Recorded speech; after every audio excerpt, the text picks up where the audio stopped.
Greetings, my name is Christopher McClung, and this is my presentation for Kinesiology 302, taught by Dr. Janet H. Bonhomme. Hope I said that right. And the class is Contemporary Health Issues. And for my presentation that I've researched for this class is discovering natural methods that help educate ADHD children. And the reason why I chose this particular subject and particular presentation is because I work as a teacher myself, as a high school teacher, but also even more close to home is I have a daughter who is also ADHD, and so I'm researching this topic and this health issue and the ADHD children is something that I interact with daily at work, but also something that I see when I am, obviously parenting my daughter. So it was neat to figure out, discover a lot of what this information had. So continuing with the presentation. So ADHD is attention deficit hyperactivity disorder. And essentially what that is that is a developmental neurobiological condition that's usually diagnosed in children. In which there's severe inattention, hyperactivity, and impulsiveness. So, a child who's not able to sit and focus, a child who's easily distracted by stuff that they see, fiddles, fidgets, talks out loud, bursts out loud, it's real spontaneous, those would be diagnosed as ADHD children. So, our society says there's a lot of them now, so we're going to look at what that is and what that means, especially for them being in a classroom setting. So here's the issue with ADHD. Children who are diagnosed with the condition often impact the mainstream classroom, the typical classroom where kids are sitting in a room and have to pay attention to the teacher who's discussing or lecturing them. This impacts the classroom environment in a negative way. This is caused by their inability to focus on one activity to completion, so they get distracted, they don't finish their schoolwork, the impatience to stay seated during class, they want to get up a lot, go get a drink, go to the restroom, or impulsive behavior such as blurting out off-subject comments during the teacher's lecture. So again, this happens to me at least once a week where I'll be discussing or saying something and a student who is diagnosed with this will kind of blurt something out or have a question about something that's not related to what I'm lecturing on. And these issues, although they're often unintentional, do cause distress and frustration not only for the teacher, but also for the child that is labeled as this, and among their peers. They're known as being not easy to be around. They're real spontaneous, kind of loud, and so they have a hard time with peers, a hard time with teachers, and the teachers and peers have a hard time with them as well. So here's what the solution has been for our society, and see if I can move my window here so you guys can see this better. Sorry about that. The most common solution to ADHD, the ADHD diagnosis, is the prescription of a stimulant medication. The most common known is a methylphenidate, which is Ritalin. We've all heard of Ritalin. And as a health thing, as a diagnosis, this has been our common answer to it, is to give them, this stimulant. And so, according to the British Department of Health in 2003, Ritalin has been prescribed to 75% of children that are diagnosed with ADHD. 75% of them.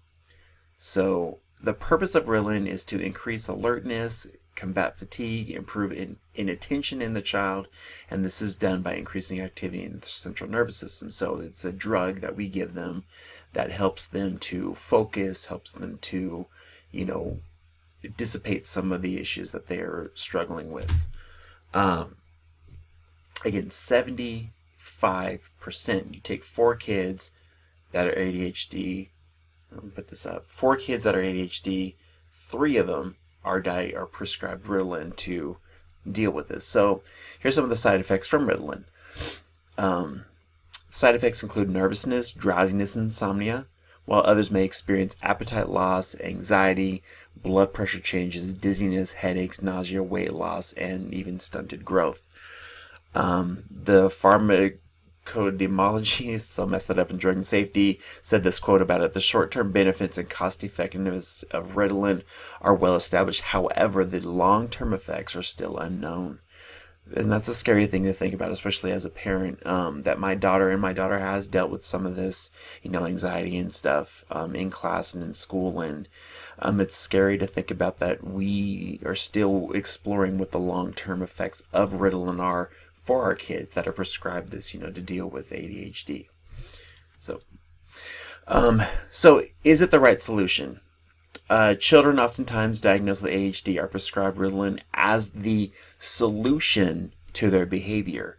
The common detriment in using the medication is the use of it as the only solution to their behavior. So in other words, it's treated as if this is the miracle drug for them to deal with this diagnosis, and that's all we give them. We don't give them anything else but this pill and hope that it works. Research shows that although the medication momentarily results in inattentive behavior, it does not necessarily increase the child's ability to learn. So this drug, this pill, is not enough. It's not the answer to this solution. So, and that down there is where this is cited from Professor Neil Humphrey. He's an educational psychologist at the University of Massachusetts.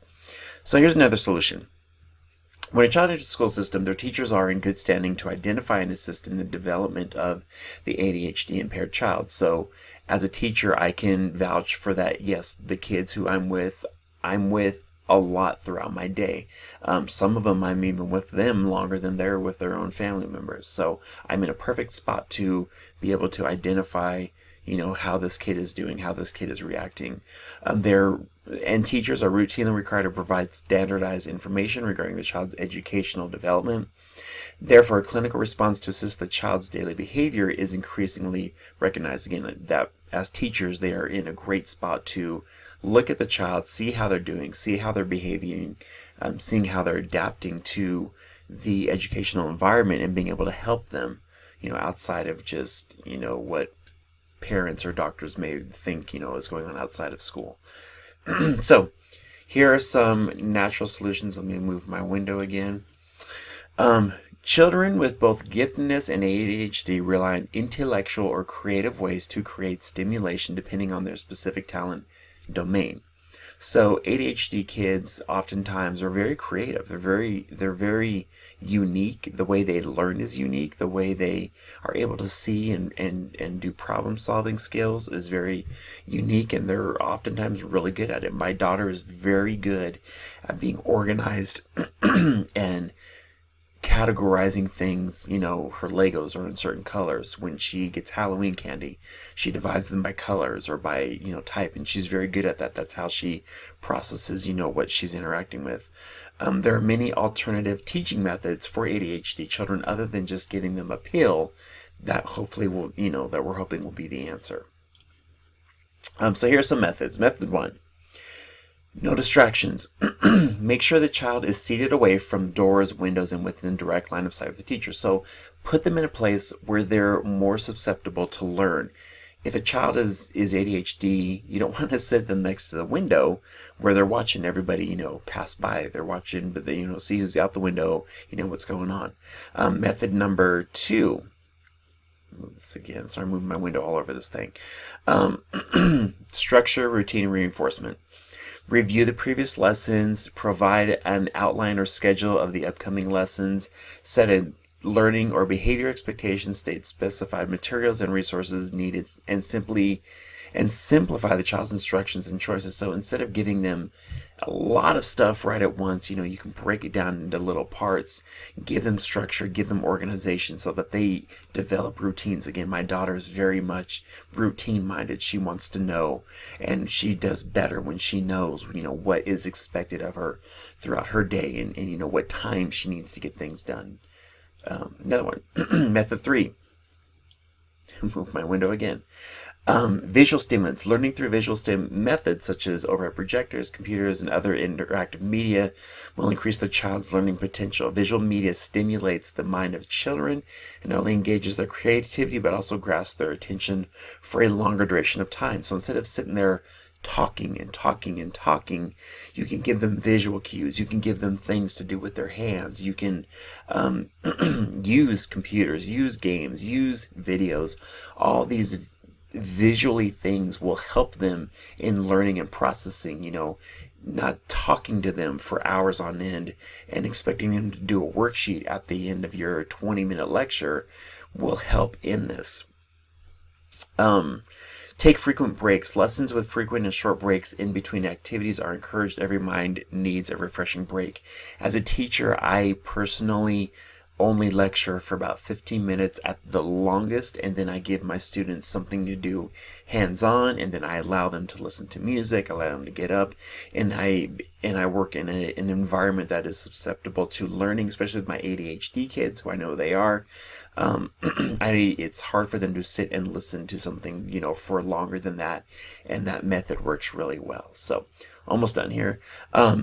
So this is a video, a YouTube video. I'm not going to play it right now, but this is an extraordinarily great YouTube video that I highly recommend for those who you are further interested in learning about the subject.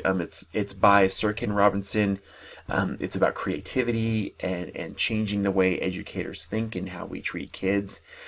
Fantastic video. Look it up. It's an RSA animate video, and it would totally change your idea of education, how education is done in our country. So in conclusion, move this window again.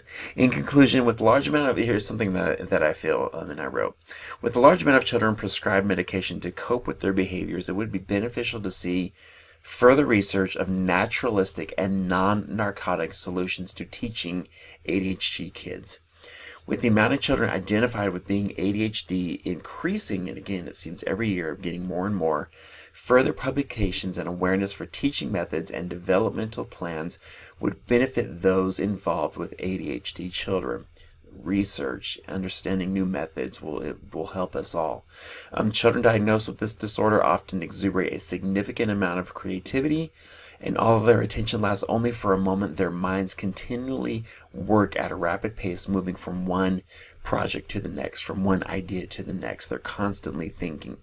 The presentation should be utilized as a means to further educate parents and educators of attention deficit hyperactivity disorder children. So again, thank you for watching this. Thank you for participating with this. I hope you're able to gain something from this contemporary health issue that seems to be something that is continuing growing in each and every day.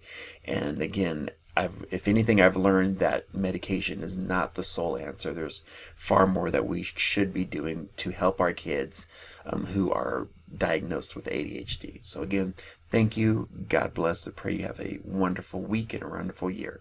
Thank you.